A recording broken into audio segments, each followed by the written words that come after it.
Milestone স্কুলে বিমান বিধ্বস্তের ঘটনায় গেল রাতে দগ্ধ সাহেল ফারাবী আয়ান নামে আরও এক শিক্ষার্থীর মৃত্যু হয়েছে।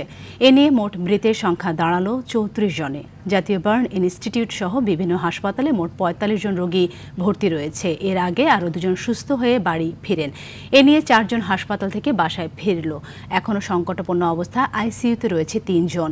ভারত, চীন ও সিঙ্গাপুরের বিশেষজ্ঞ চিকিৎসক দল যৌথভাবে তাদের চিকিৎসা দিচ্ছেন। এদিকে মাইলস্টোনে যুদ্ধ বিমান বিধ্বস্তের ঘটনায় ৯ সদস্যের তদন্ত কমিটি গঠন করেছে অন্তর্বর্তী সরকার। কমিশনকে ৪ সপ্তাহের মধ্যে প্রতিবেদন জমা দিতে বলা হয়েছে।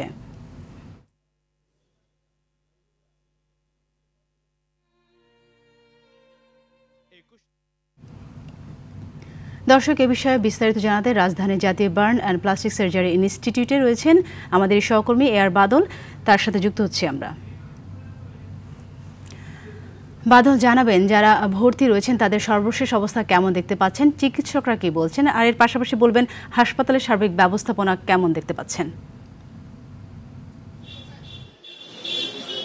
সাথী, শেষ প্রশ্ন দিয়ে শুরু করি। হাসপাতালের সার্বিক ব্যবস্থাপনা খুবই ভালো এবং যে চিকিৎসা চলছে এখানে বহিরাগত কাউকেই প্রবেশ করতে দেওয়া হচ্ছে না, যাতে করে যারা ভর্তি রয়েছেন তাদের কোনো রকম ইনফেকশন হয় বা চিকিৎসায় কোনো রকম সমস্যা হয়, সেই জন্য হাসপাতাল কর্তৃপক্ষ খুবই সচেতন রয়েছেন। এবং পাশাপাশি ২:৩০টার সময় একটি জরুরি পর্যালোচনা বৈঠক ডেকেছেন হাসপাতালটির জাতীয় বার্ন ও প্লাস্টিক সার্জারি ইনস্টিটিউটের পরিচালক।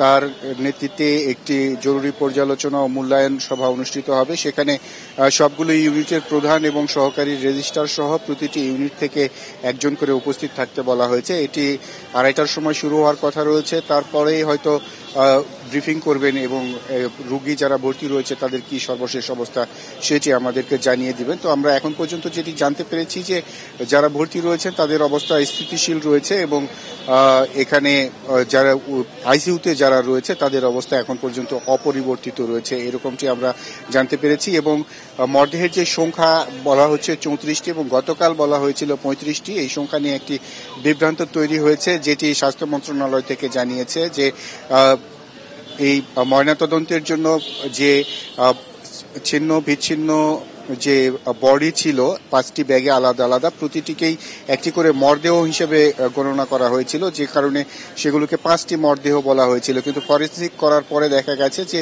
7ম শ্রেণীর 2 জন শিক্ষার্থীর আসলে এই মরদেহ ছিল, যে কারণে 3টি মরদেহের সংখ্যা কমে গেছে, যে কারণেই লাশের সংখ্যা কমেছে এবং এখন বলা হচ্ছে যে 34টি মরদেহ রয়েছে। সর্বমোট মৃতের সংখ্যা 34 এটি বলা হচ্ছে।